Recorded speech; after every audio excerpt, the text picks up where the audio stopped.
Sejak dulu, Limbuk merasa dirinya istimewa. Ia bukan perempuan lemah.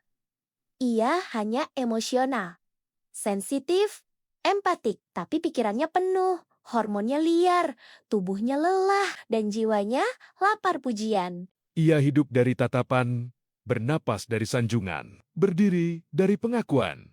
Kamu beda, kamu cantik, kamu istimewa. Kalimat-kalimat itu bukan kata. Itu oksigen. Setiap pujian membuat dadanya mengembang. Setiap sanjungan menegakkan egonya. Ia merasa hidup. Ia merasa berharga. Ia merasa masih laku. Bukan karena di rumah ia kekurangan perhatian. Ia punya suami, ia punya anak, tapi jiwanya rakus validasi. Ia ingin diyakinkan lagi dan lagi bahwa dirinya spesial. Ia ingin berdiri lebih tinggi dari perempuan lain. Ia ingin disanjung, dipuji, dibombong, meski harus hidup dalam pengkhianatan tanpa rasa malu. Dan gembel mencium bau itu. Kamu istimewa. Gak seperti wanita lain. Gak ada yang kayak kamu. Kalimat murahan dari mulut murahan. Tapi bagi Limbuk itu mahkota. Ia merasa dipilih. Dibedakan, ditinggikan. Ia mabuk. Seorang istri yang menggadaikan kehormatan. Martabat ditukar rahasia gelap. Gembel mengangkat Limbuk setinggi mungkin. Bukan karena cinta, tapi supaya ia jatuh lebih dalam. Pujian itu candu. Sekali dengar, nagih. Dua kali, butuh. Lama-lama, lumpuh tanpa itu. Dari dipuji, menjadi tergantung. Dari dibombong, menjadi dikendalikan. Ia tak lagi hidup dari harga diri. Ia hidup dari mulut pria lain.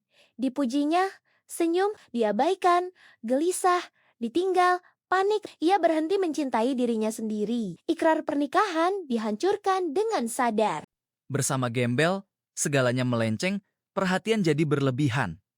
Pengertian jadi kebablasan, pengorbanan jadi kebodohan.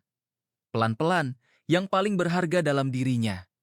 Ditanam di tanah yang salah, dan disitulah ia kecanduan, bukan karena dipaksa.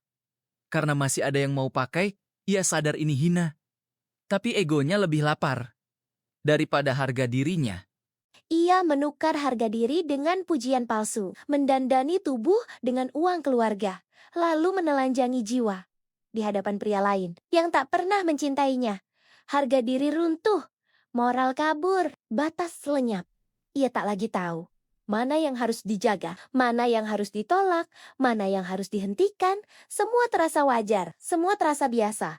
Dari sentuhan menjadi kebiasaan, dari salah menjadi kebutuhan. Limbuk berpikir, meninggalkan, bersalah, menolak, takut kehilangan.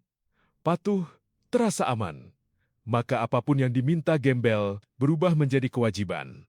Bukan cinta, ketergantungan. Ia menipu dirinya sendiri. Cuma sekali. Ini terakhir, aku bisa berhenti. Sekali jadi dua, dua jadi rutinitas. Saat ketahuan, ia tak berhenti. Ia hanya belajar bersembunyi. Belajar bohong, belajar gelap, selingkuh bukan lagi dosa. Ia berubah menjadi kebiasaan, kecanduan, pelarian, penyakit batin, seperti hobi yang membuatnya ketagihan, kenikmatan, dilakukan diam-diam, dirindukan, tanpa disesali. Diulangi, lagi, dan lagi. Yang paling menyedihkan, Limbuk tahu ini salah. Ia sadar ini menghancurkan, ia paham. Ini merusak segalanya. Lonte berbaju suci, tampil sebagai istri, tapi hatinya milik lelaki lain.